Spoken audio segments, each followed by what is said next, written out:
Ladies and gentlemen, boys and girls, children of all ages, welcome back to the superiors here at Pure Finesse, which are proudly a part of the Pure Finesse Sports podcast family. Malcolm, it was a tough one last night for Canadians in the World Junior Championship Oh, after losing to the United States of America.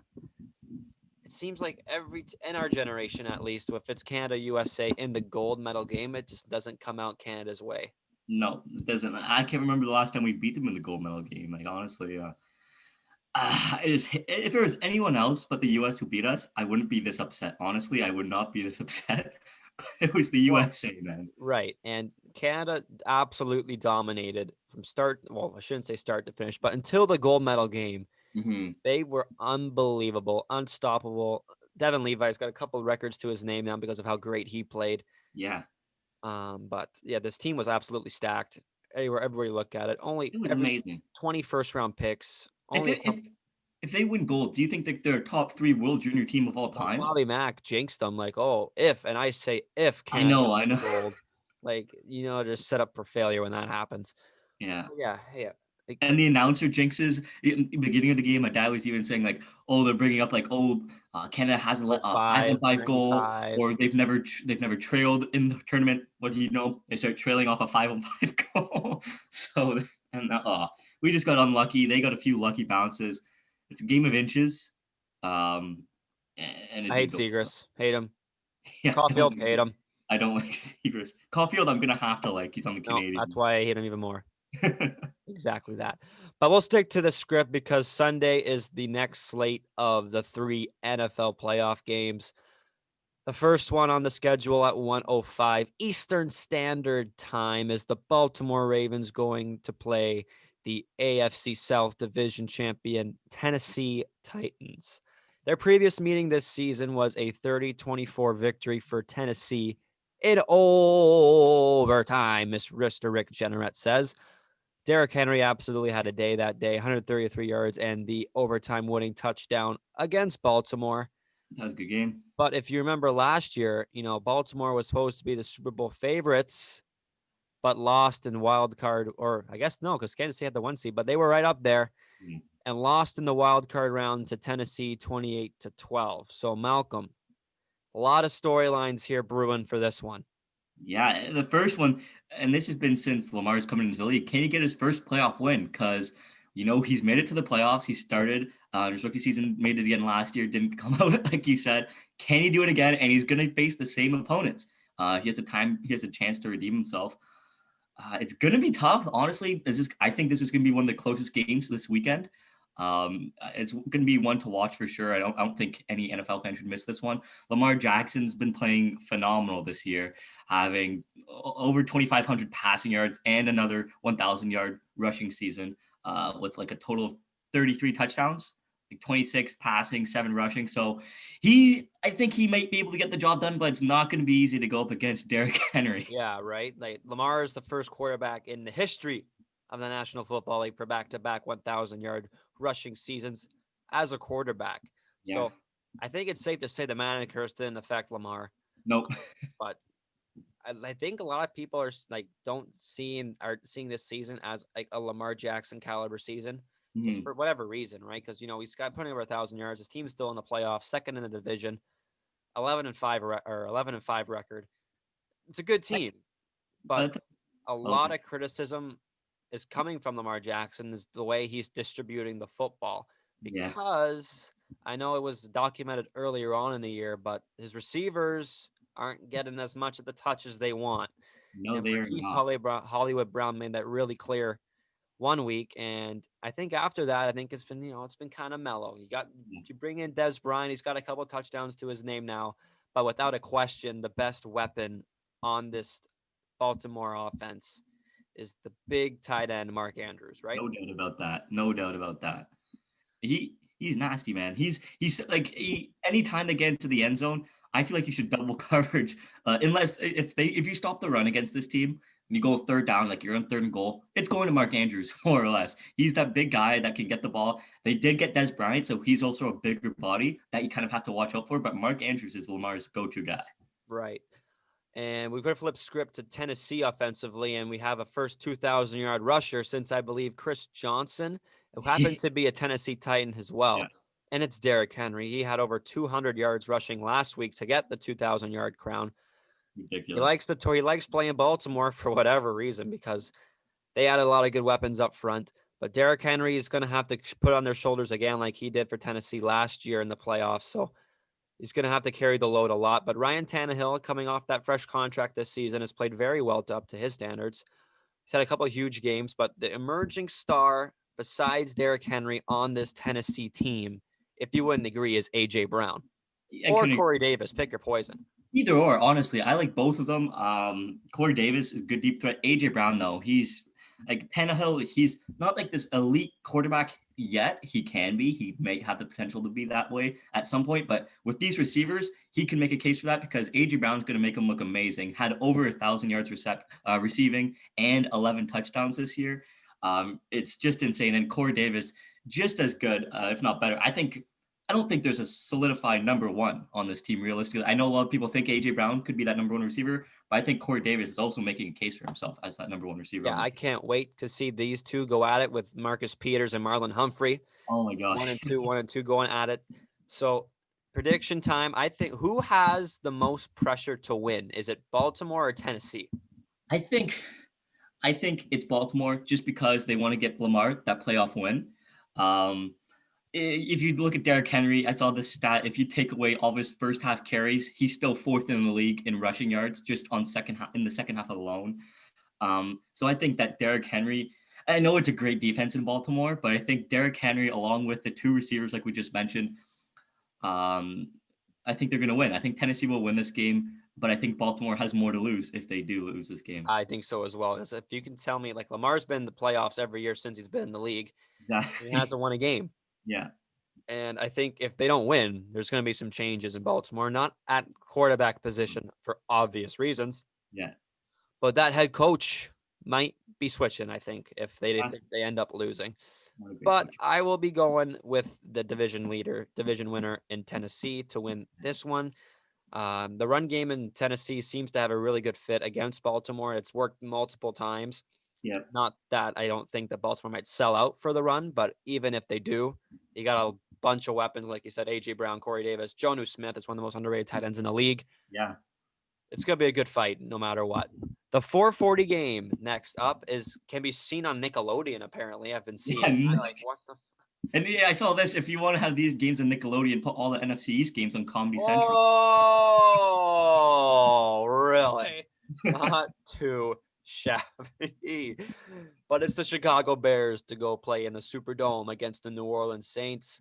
The previous meeting this season was a 26-23 victory for the Saints in Week 6, which happened to be the first game that the Saints played outdoors for the first time in the season.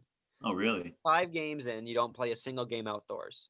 That's crazy. NFL has gone soft. Yeah, honestly. Yeah. So Chicago came into this year with 2 quarterbacks, right? It was Nick Foles and Mitch Trubisky. Trubisky started off, and then Nick Foles kind of carried it away. They started 5-0, kind of fell back down to earth, and they figured it out, and they got themselves back into the playoffs with Mitch Trubisky at the helm. So can he show up like he did to win back in the day with a double doink in Chicago? Can he do it?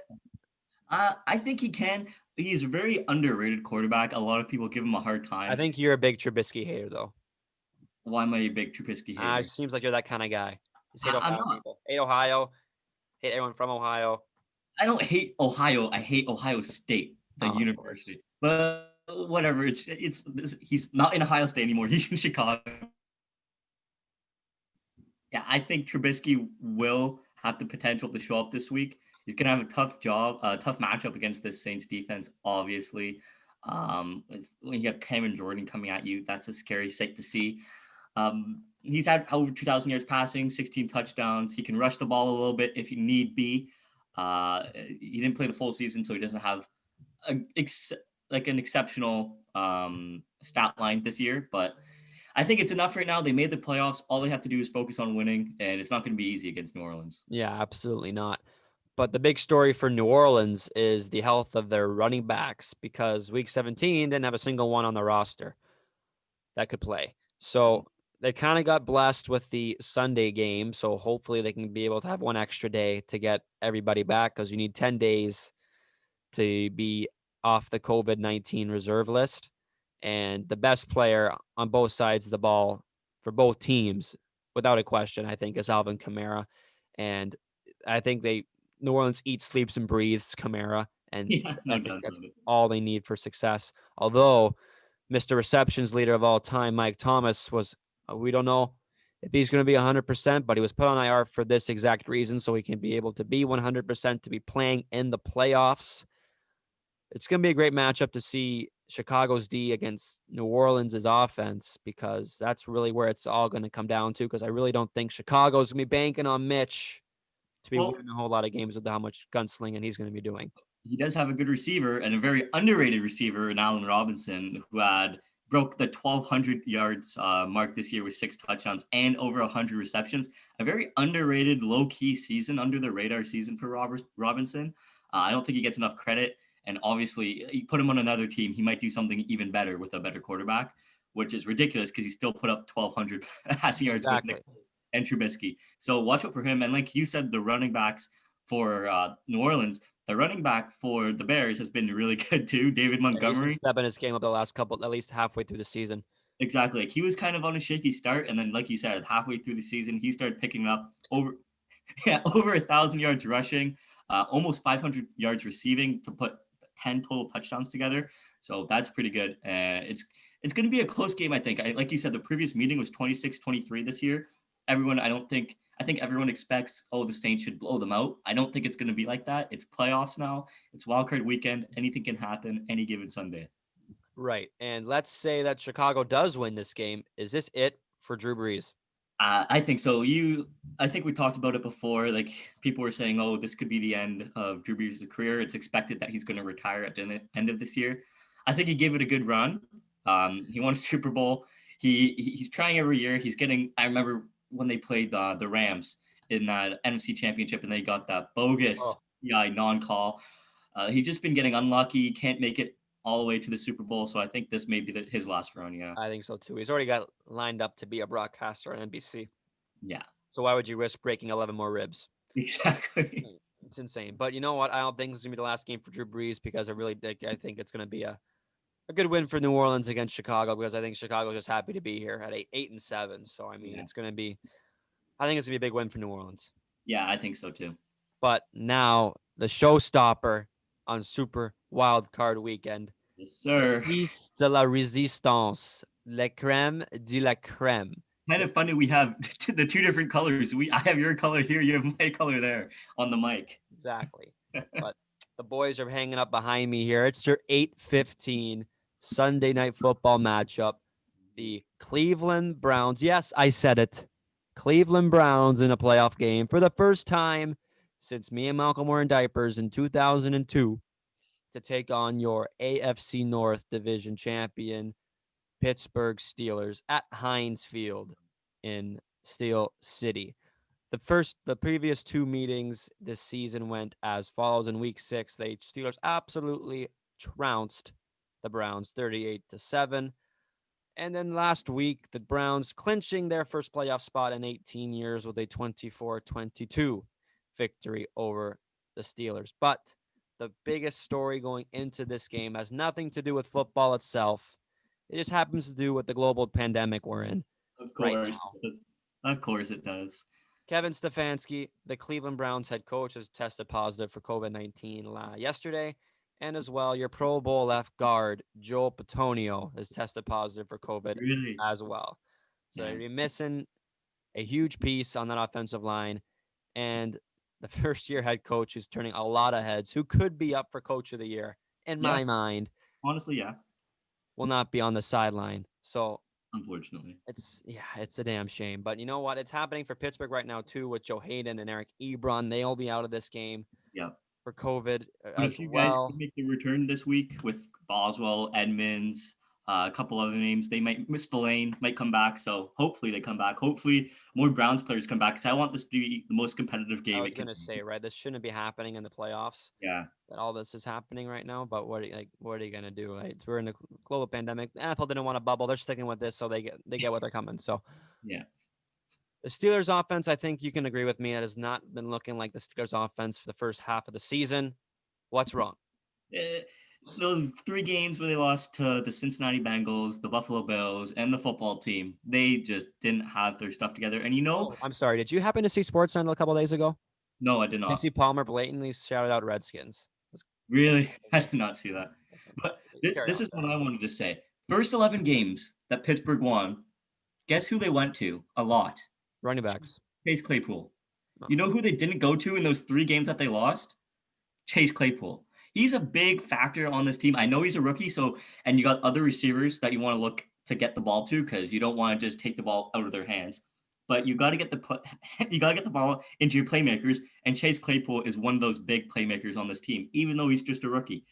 Um, they got their stuff done against Indianapolis in the second half of that game. The first half did not look good. Second half, they kind of picked up, came back and won that game. Huge comeback. And then they couldn't get it against the Browns, had their backups in, still couldn't get their stuff going though. They need to get the run game. And we've been saying this, everyone's been saying this. They need to get the run game going. James Conner needs to pick up the slack that Benny Snell and Anthony McFarland couldn't do. Those guys can't get this job done. They're not they're not your workhorse running backs. James Conner is you can't have Ben throwing the ball 50 times in a game. He's old. He has those elbow issues. He has those knee issues. You can't be doing that. So they need to find something to do with this offense. And I think the way to do that is get the balls in your receivers' hands. Juju, Johnson, Claypool. Yeah, like the offense has been very, very one-dimensional the last month or so, because really they haven't. I can't remember last time a running back rushed for over 100 yards No, can't in the remember. Pittsburgh colors, right? So that is going to be a huge game if they can figure out any way to get the run going, which is pretty easy against Cleveland. Let's tell you the truth. Yeah. But they stopped them on week 17 last week with James Conner in, so Yeah. they can figure that out, right? I don't know. But you're talking about Claypool. Like, I'm sure a whole lot of people in the first half or first month of the season had no idea how good Chase Claypool was going to be. So No. they're game planning for him, right? So I mean, he's not going to have the huge numbers that he did the first or the first 4 weeks like he did. Yeah. So, right, like you're putting your top corner against Chase Claypool. Yeah, He's but like, come on. you still have those other receivers who can make big plays. Not even Juju and Johnson, even James Washington. I think he's Big Ben's go-to guy in clutch situations because he has great hands. Johnson, 13 drops this season. And it's ridiculous, but he's picked it up. He's been practicing. He doesn't want to be like the detriment to the team and be the reason they lose. And I hope something like last year, 2 years ago, was it? 2 years ago, where Juju fumbled the ball in a game or something. I hope something like that doesn't happen. So you got to hold on to the ball. But honestly, like I don't think the Steelers' offense is going to be winning in this game. It's going to be that defense out there in Pittsburgh, right? So what it's going to come down to is if the Browns can just get anything against the Steelers' defense. And a lot of people don't talk about this because everyone's just really hyped over there in Cleveland that they're in the playoffs.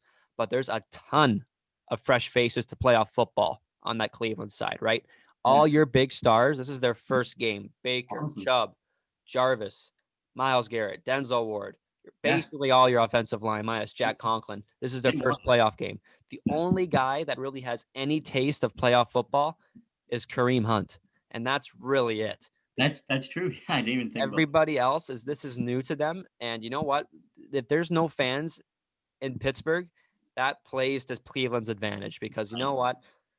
It's a damn shame that there's no fans because that is the best part of playoff football. I know. So I think it helps Cleveland's favor that there's no fans in Pittsburgh, but it's still gonna be one hell of a chance.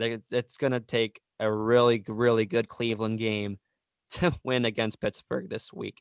And my boy, Bake Daddy-O, Baker Mayfield, is gonna have to be playing Heisman caliber football to win in Pittsburgh.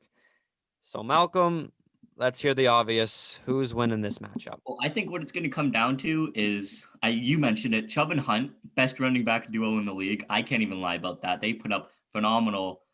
They put up Hunt's put up he put up over 1,100 yards completely rushing and All receiving, purpose, yes. all-purpose yards, and Chubb put up over 1,000 rushing, just let alone. And then combined, they have 23 touchdowns combined.